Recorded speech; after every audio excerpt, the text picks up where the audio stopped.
جانتے ہیں نا جب کسی کا دل کسی پر آ جائے تو وہ پاگل ہو جاتا ہے.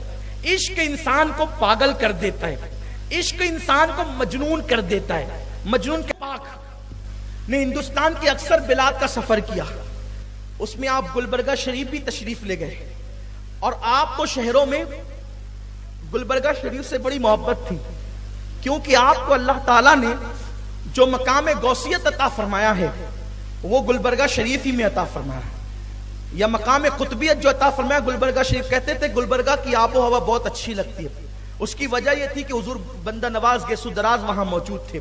آپ فرماتے تھے یہ گلے برگ ہے, آپ فرماتے تھے یہ شہر گلے برگ ہے. تو گلبرگہ شریف. اسی طرح آپ نے گجرات اور بہت سارے علاقوں کا دورہ کیا, بہار کا, بنگال کا, یو پی کا, دلی کا, آپ بہت سارے علاقوں میں سفر کرتے رہے. جب آپ سفر گجرات میں تھے, گجرات کے سفر میں تھے آپ, تو اس سفر میں آپ نے کیا دیکھا کہ ایک باغ کے قریب سے آپ اپنے ساتھیوں کے ساتھ, مریدوں کے ساتھ گزر رہے تھے. وہاں پر باغ کے اندر ایک فقیر تھا, فقیر, وہ بہت خوبصورت تھا, بہت خوبرو تھا.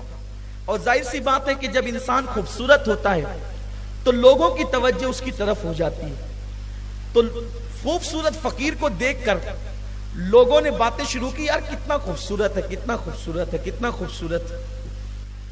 مخدوم پاک نے فرمایا وہ فقیر جہاں کھڑا ہے نا, وہاں پر ایک بت خانہ ہے, اس کے اندر اس سے زیادہ خوبصورت کوئی چیز ہے, بہت خوبصورت.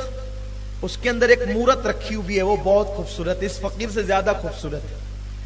اور وہ جو مورت تھی وہ چائنا سے آئی تھی, چین سے. اس وقت تو شاید اس کو چائنا نہیں کہا جاتا ہوگا, چین ہی کہا جاتا تھا. چین والوں نے اس کو تراش, کیونکہ اہل چین بہت مہارت رکھتے تھے مورت کو تراشنے میں, تو اس کو تراش کر بھیجا تھا. اور اہل ہند نے اس کو وہاں رکھا تھا. ایک تو وہ مورت تھی اور بہت خوبصورت تھی, پتھر کی تھی, اور اس میں پتھر بھی بڑا خوبصورت تھا. جب کبھی کبھی مورت تراشی جاتی ہے تو مورت کے سامنے انسان کی صورت کچھ ہلکی لگنے لگتی ہے. کبھی کبھی مورت اتنی خوبصورت ہوتی ہے. تو وہ مورت کو کا تذکرہ, اچھا مخدوم باہر ہے, پہلی مرتبہ کا سفر ہے گجرات کا, اور آپ کہہ رہے اندر اس سے بہتر مورت ہے جو بہت خوبصورت ہے. اب حسن کا ذکر سنے اور کس کو تجسس نہ ہو کہ دیکھ لیں.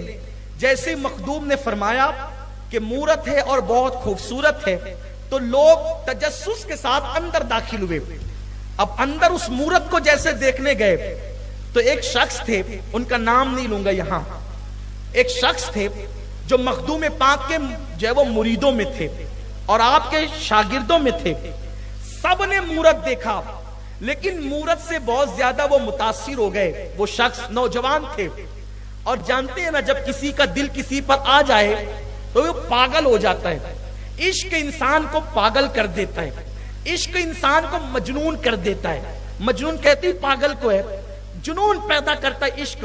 مورت سے محبت ہو گئی, مورت سے عشق ہو گیا, اور سب لوگ مورت دیکھ کر باہر نکلے, کیا خوبصورت ہے, کیا خوبصورت ہے. لیکن یہ صاحب اس مورت کا ہاتھ پکڑ کے کہتے چلنا چلنا چلنا, لیکن وہ تھی مورت. اس لیے کہ مورت کو کوئی چل نہ کہے تو مورت کیسے چل سکتی ہے, نہیں چل سکتی. وہ مورت کو مناتے رہے. تاریخ میں آیا ہے, مورخین نے لکھا ہے, مورخین نے کہاں تک انصاف کیا یہ تو وہ جانے, لیکن بہرحال ہم اہل عقیدت ہیں, ہم عشق کے بندے ہیں, کیوں بات بڑھائی ہے. یہ بات لکھی ہے تاریخ کے اندر کہ اتنی محبت کی اس شخص نے اس مورت سے کہ وہ بھول گیا کہ میں مخدوم کے ساتھ ہوں, مخدوم اشرف کے ساتھ ہوں, میں وہ بھول گیا. اور 2 دن تک لگاتار کھانا پینا سب چھوڑ کر اس مورت کو پکڑ کے کہتا چلنا چلنا, مجھ سے بات کرنا. 2 دن گزر گئے. مخدوم پاک نے کہا ارے وہ فلانا کہاں ہے, وہ فلانا کہاں ہے. لوگوں نے عرض کی حضور اس کا حال دیکھ لیں تو آپ بھی پر بھی عجیب کیفیت طاری ہو جائے. مخدوم پاک نے کہا ہوا کیا ہے, کہا اس کو مورت سے عشق ہو گیا ہے. لوگ بھی کیسے مورت سے بھی پیار کرتے ہیں. مخدوم پاک یہ کہتے ہوئے اندر تشریف لے گئے, لیکن جب اس کی گریہوزاری دیکھی کہ پتھر کو پکڑ کے مورت کو پکڑ کے کہتا ہے چلنا چلنا, مجھ سے بات کرنا, آپ رونے لگے مخدوم پاک، اس کو کیا ہو گیا؟ یہ دل ایک مورت کو دے بیٹھا، بس یہ کہہ کہ آنکھ میں آنسو جاری ہوئے، آسمان کی طرف نگاہیں اٹھی اور آپ نے عرض کیا کاش اس مورت کے اندر اللہ روح پیدا کر دے تو اس کی کتنی بڑی شان ہے، کاش اس کے اندر روح پیدا ہو جائے تو کتنی بڑی بات ہو۔ اتنا کہنا تھا کہ کاش اس میں روح پیدا ہو جائے تو کتنی بڑی بات ہو۔ لوگوں نے اپنی نگاہوں سے دیکھا، اسی وقت اس مورت کے اندر روح پیدا ہو گئی اور وہ حقیقی کی عورت بن گئی۔ مخدوم پاک نے پھر ان کے ساتھ ان کا نکاح کیا، وہ مورت اصل و صورت میں آ گئی اور مخدوم پاک نے اس کے ساتھ اس شخص کا نکاح کیا، اور نکاح کرنے کے بعد پھر ان پہ نظر ڈالی، ان کو ولایت عطا کی، اور پھر ان سے کہا کہ اب آپ گجرات میں رہیے ان کے ساتھ۔ تاریخ میں آتا ہے کہ اس عورت سے جو مورت سے عورت بنی تھی، مخدوم کی دعا سے اس کے بچے بھی پیدا ہوئے، اور اللہ نے اس کرامت کا اثر یہ باقی رکھا کہ اس عورت کے بطن سے جتنے بچے پیدا ہوتے اس کی کانی انگلی میں جو ناخن ہوتا وہ پتھر کا ہوتا۔ یہ کرامت لوگوں نے اپنی نگاہوں سے دیکھی۔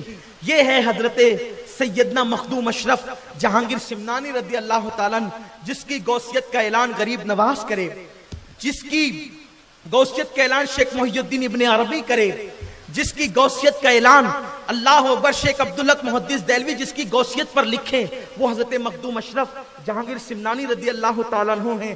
آپ کی اسفار بڑے دلچسپ ہیں اور آپ کی کرامتیں بھی بڑی دلچسپ ہیں۔